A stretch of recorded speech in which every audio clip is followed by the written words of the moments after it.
मैं शिवेंद्र, संपादक सभार समाचार।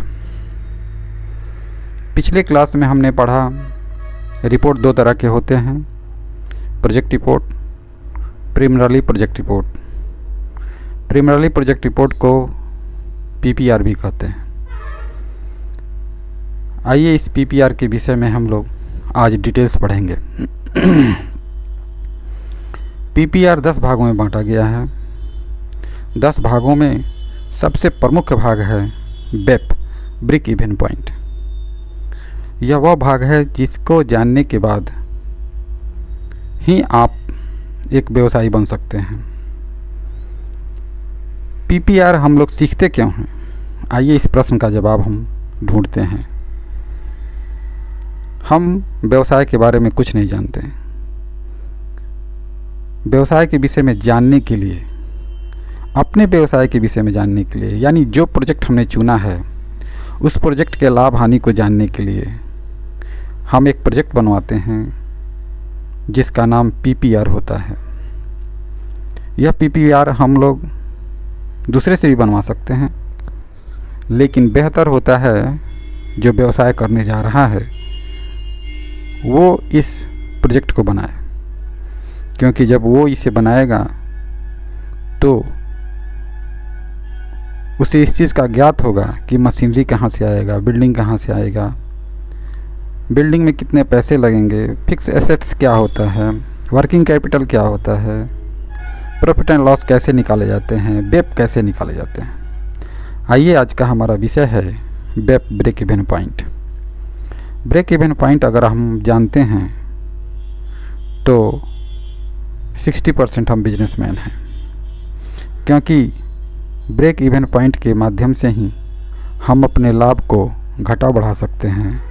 अगर हमें लाभ नहीं हो रहा है तो उस लाभ के कारण को हम जान सकते हैं और उस कारण को दूर कर हम लाभ में चले जाते हैं।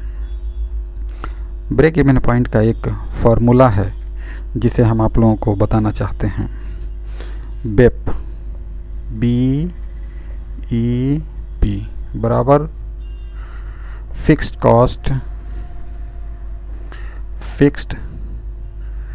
कॉस्ट इंटू 100 बटा कंट्रीब्यूशन।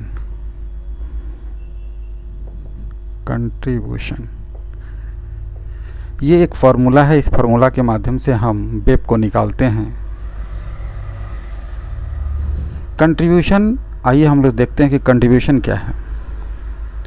वेरिएबल कॉस्ट, जो वेरिएबल कॉस्ट होता है उस वेरिएबल कॉस्ट से जब हम सेल्स रेवेन्यू को घटाते हैं तो जो अमाउंट आता है उसे कंट्रीब्यूशन कहते हैं। यानी कंट्रीब्यूशन निकालने के लिए हम लोग ये फार्मूला का उपयोग करते हैं। Contribution is equal to sales revenue minus variable cost.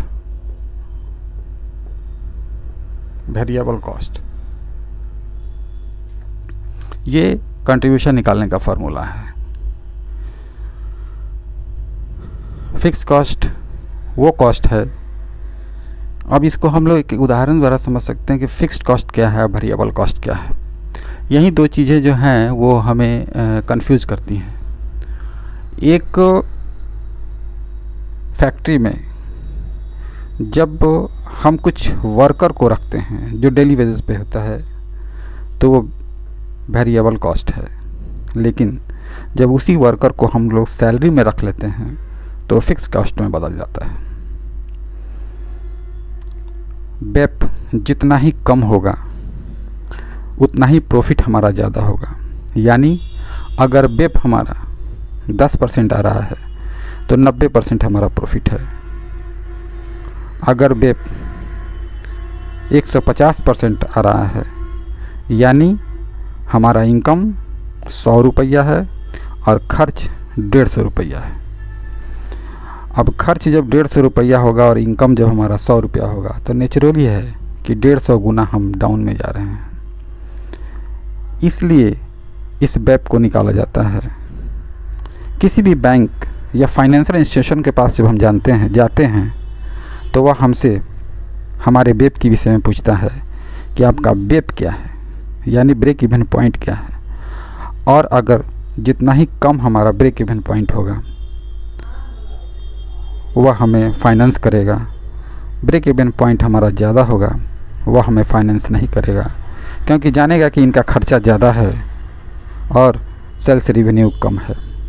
इस स्थिति में वह हमें फाइनेंस नहीं करेगा। बेप को कंट्रोल करने के लिए, बेप को घटाने के लिए सेल्स को बढ़ाना होगा, नहीं तो खर्चे को घटाना होगा। यह हमारा ब्रीफली नॉलेज है। डिटेल्स के लिए हम लोग अगले क्लास में मिलते हैं।